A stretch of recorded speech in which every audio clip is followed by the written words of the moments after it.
Hey, it's Monday. It's the start of another week of buying, selling, and flipping things online for a profit. Today, we're going to talk about the secondhand apparel market just for a few minutes. Then we'll get into the items that sold over the weekend. I sold 10 items over the weekend, and we'll get into all those and kind of the situation surrounding all of those and the sales. But if this is your first time here, my name is Brian. I'm a reseller and YouTube video creator. I sell on eBay and I sell in the everything category.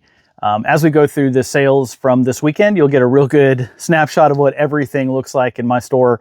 So let's get right into it. I've been doing a few videos recently showing some different hauls I've had from thrift stores with clothing and in different places. And I've had some really good success with some good brands, picking them up. I got my photo board done finally.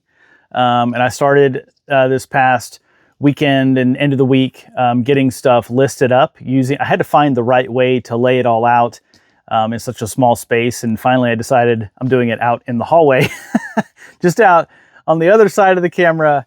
And I'll get a video out showing kind of a detailed step-by-step on that. But yeah, so I'm doing it outside of the storage unit.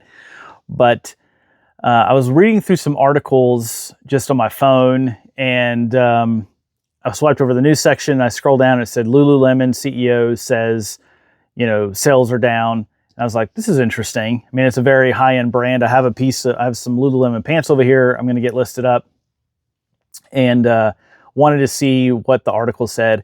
So it's talking about their year-over-year sales and how in the Americas, now keep in mind, Americas is North America, South America, which includes the US, but it also includes South America and Canada. And so it's not just the US, but I'm assuming the US is probably a big driver of the Lululemon sales, just a guess.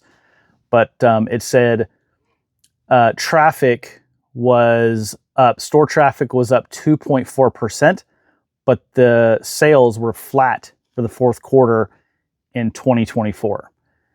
Now, and then this is from thestreet.com. Thestreet.com is where the news article came from.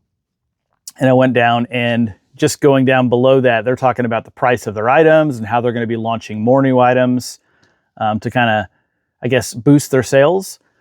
But they started talking about, the person who wrote the article started talking about the secondhand apparel market, which caught my attention. I was like, oh, okay, I'm going to finish reading this.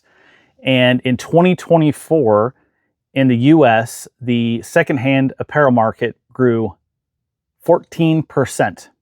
Grew 14% year over year, which was the highest growth since 2021, which, if you remember, that was peak COVID, mid to late 2020. And when people started getting stimulus checks and into 2021, it was just bananas.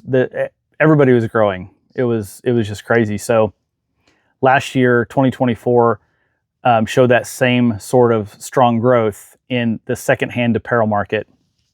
That's not just eBay. That's probably a lot of it comes from even Poshmark, Depop, whatnot, a whole bunch of other platforms that aren't eBay, but I'm assuming that eBay is getting a big piece of that as well. So at least in my crazy mind, it validates my wanting to chase after clothing a little bit and help, bolster sales in my store with clothing. So I've gotten, I think, 10 or 12 items listed up in the past couple days. It was a little bit slow going, trying to figure out the angle to have my board at so stuff wouldn't slide off, but I can still reach it and where to put it. And I started doing it inside of here. It was way too crowded. It did not work. So anyhow, got a bunch more stuff I'm going to be listing up over the next couple days. And when it's all said and done, I'll probably end up with about 50 or 60 pieces of clothing up in my store that I didn't have there a couple weeks ago. So that's my talk about secondhand apparel and why it might be a good idea. I'm not telling anybody to go do it. I'm just saying that I think for my business, it's going to be a positive direction, and I think everybody should always keep their mind open to different avenues if you're selling on eBay. But if you hate clothes, don't do it. don't don't necessarily do something you hate unless you're good at doing stuff you hate and pushing through and doing it. I'm not good at that. So it's just I like selling things that I like selling. So it's just the way my mind works. But yeah. But we sold 10 items on eBay over the weekend. 3 items came in Friday afternoon, and then Saturday kind of had me scared. I got no sales on Saturday. I did kick off a store sale Saturday morning at about 6 a.m. Did 25% off running through Sunday night, and I started getting watchers on stuff. A lot of watchers almost immediately as I posted the sale, but 0 sales came in Saturday. It just kind of freaked me out a little bit, and I'm sitting there at the end of Saturday night going, "Am I going to have top 5 items to talk about on Monday? I don't know." So, and then yesterday sold 7 items on Sunday. So it was pretty steady throughout the day. Everything was on sale or an offer. Yeah, so that's okay. That's what it's designed for, to bring sales in. And I don't know why everybody waited till Sunday, but they did. And that's just the way it works sometimes. So we're going to go through the 10 items that sold over the weekend from in the order they sold in. No, that's the order it goes in.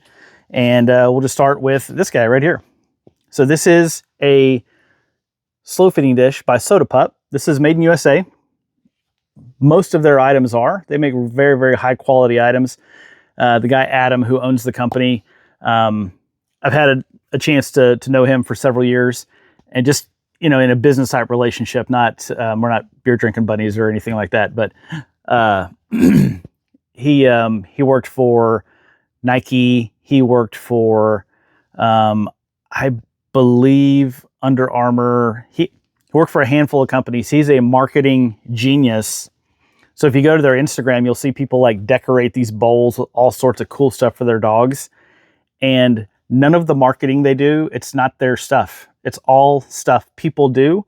Like, it could be influencers that they're giving product to, but they create the cool stuff and then they submit the pictures or tag them on Instagram, and their Instagram feed is full of stuff other people have done for them. It's so smart. And that's what really kicked off the brand. But anyhow, this is a shallow slow feed dish. It doesn't have packaging, but this is brand new. When I was in sales distribution, this was a sample product they sent. Brands would send you tons of samples to go hit the road with and sell to stores. This is one that I never ended up giving away or using or doing anything with. So I just pulled it out of a box, listed it for sale, and I sold it. $12.52 plus shipping on that guy right there. And this thing is, I mean, you don't want to get hit with this thing. It'll hurt. Very, very durable. If you're looking for something for your pets, my wife's going to love this part. She's been talking to me about doing a YouTube channel about pet products because that's where my career's been. If you want to help your dog slow down in what they eat, use a slow feeder, and you can do them with the cool designs in them. You don't have to just get the very boring ones, but get Soda Pup. It's made in USA. It's so durable. It's one of the best products you can buy for your dog if you need them to slow down on feeding. And they look cool. So, and you can put them in your dishwasher. You can do that. All right, enough about that. The second item that sold, I was happy to see this. This one go. This one sold as my wife and I were on our way to the debate tournament on Friday. So this is a Lisa Frank. This is a Halloween candy bucket. If I hadn't been, hadn't watched YouTube resellers, I never would have known to buy this. I would have completely walked by it, even though it was only 55 cents. I would have been like, it's a candy bucket. It's made in China. What the heck? This is a Lisa Frank candy bucket, and it's small. It's a mini size. You can tell it's a smaller bucket. But these are very desirable. So around Halloween time, just prior to Halloween, they'll sell for $45, $50 for something like this. Maybe 60, I don't know, but 45 to 50. I was at an antique mall with my wife that's next door or 2 doors down from a thrift store we go to. Same owner owns the antique mall and the thrift store. And they own a estate sale company. So they've got a vertically integrated deal going on there. But I saw that in the clearance. There's a booth right by the front door. It's a clearance booth that different booths can put their stuff in. Somebody had put that in there for 50 cents. And I looked at it and I was like, oh my gosh, I've never seen one of these. And this one's only 50 cents. So all in with tax, I'm into it for 55 cents. And, you know, it's out of season, of course. So somebody sent me an offer for $30. And I mean, yeah, I'm going to take that. I'm going to sell. So I sold it for 30 bucks.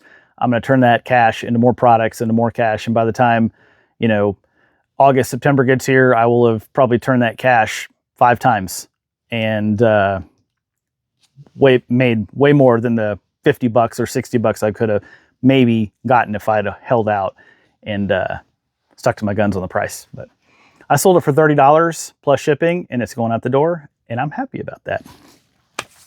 The third item that sold, this is a vintage Hallmark ornament. This was made in Hong Kong for Hallmark's like subsidiary ambassador cards. This is a 1980 train ornament. I've sold a handful of these. I only have one piece left after this. Sold this, picked it up for $1.75 at a garage sale. Bought a whole lot of ornaments, about a dozen or so or more, something like that. $1.75. Got an offer for $6 plus shipping, and I took it. Again, I could hold on to it for 6 months, 8 months, but it doesn't make any sense. Fourth item that came through. So this was the first item that came through yesterday.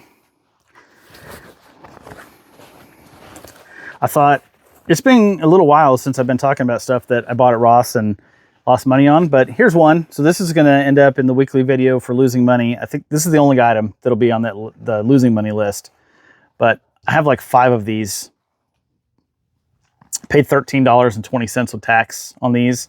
Sold this one for $11.91 plus shipping on an offer on sale, on the store sale. So $11.91 plus shipping. It's a super cool hat, this Mickey bucket hat. With the weather getting better, I need to actually go reevaluate my pricing on all these hats. People are going to be out at Disney more with the weather getting nicer. And all my hats like this my Neff hats are all Disney hats from Ross. So I've got a bunch of these. Yeah, lost money on it.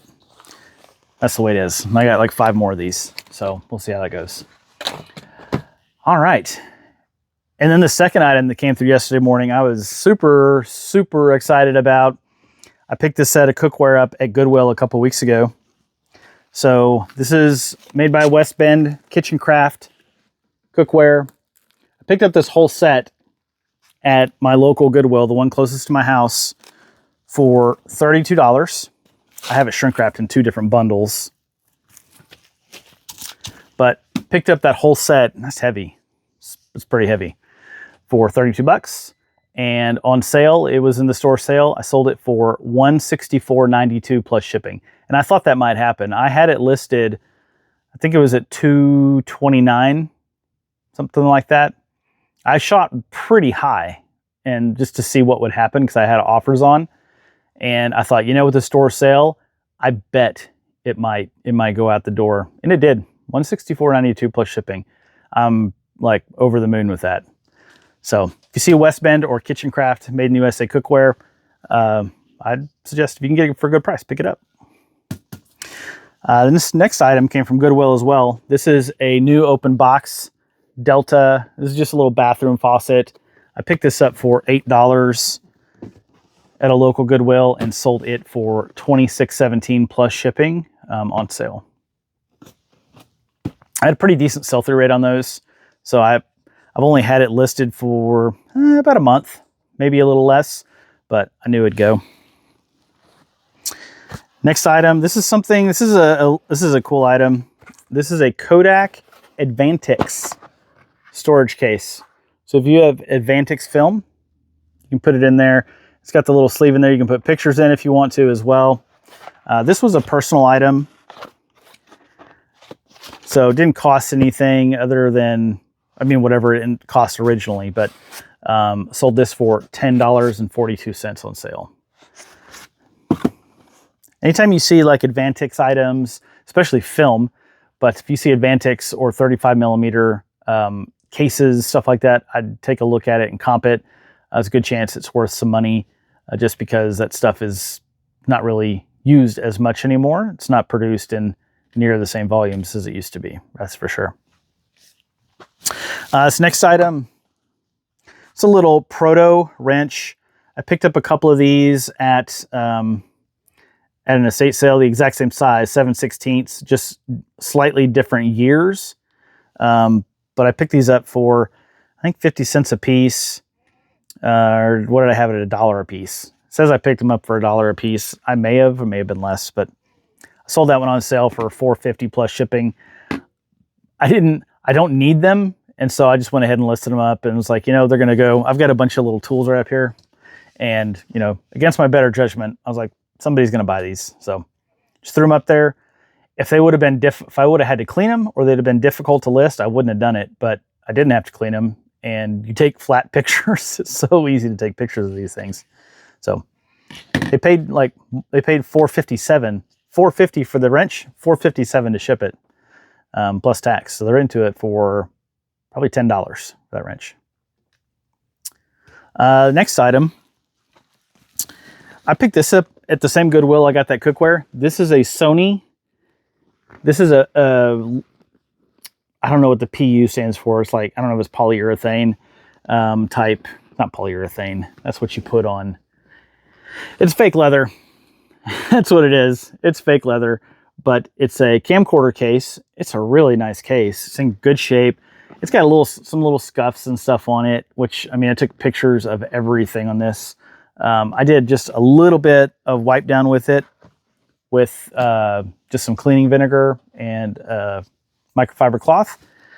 But I picked that up at that same Goodwill where I picked up the cookware. And I got that for $2.20. So it was, I think, $1.99. I was surprised that it was $1.99. But yeah, so $2.20, and I sold it on an offer for $12. I think I had it listed for maybe $20, and it was on sale. Somebody sent me an offer, like, you know what, I just need to move stuff, and I knew what I had into it, so I took the offer to get it out the door. I didn't want to wait another 30, 45 days for, another $5 or $6. It's interesting, whenever I was listing this, there was a lot of comps and sold and tons listed, but a lot of people had theirs listed as leather, and it took a while to find the tag that said it was, fake leather. It was this polyvinyl stuff, but it feels like leather. The quality is so good, but a lot of people actually have theirs listed as leather when they're not. And I know because it is the exact same case. So it's just like, it's going to be tricky selling it as leather. And, I don't know. What would you do in that situation? Would you message all those people and say, hey, just look for the tag in this location in your case it's not leather, just so they know? I don't know. I would appreciate it if somebody did that for me, but some people get annoyed like you're getting all in their business. So I don't know. I didn't list it as leather. I might have listed it as leatherette. I saw a couple of people had it as leatherette, which is an acceptable word for not real leather. So yeah. And then the 10th item. Picked this up at a local, it was an estate sale, but this is a Pabst Blue Ribbon UFO flying saucer pint glass. It was really cool. I didn't even care if I sold it actually, just because I thought it was so cool. But picked it up for $1 and sold it for $11.16 plus shipping. And that's it. That is all 10 items that sold today. Had to work in a little bit of talk about clothing on there just to validate my wackiness on going down the whole road of buying clothing. But seriously, I think it's gonna pay off. So I'm already getting some decent traffic, views and stuff like that on some of the clothing that I've already listed. So can't wait to see what happens in the coming weeks. But if you have any comments or questions, please leave those down below. I'll make sure and get back to you. And until next time, have a great day.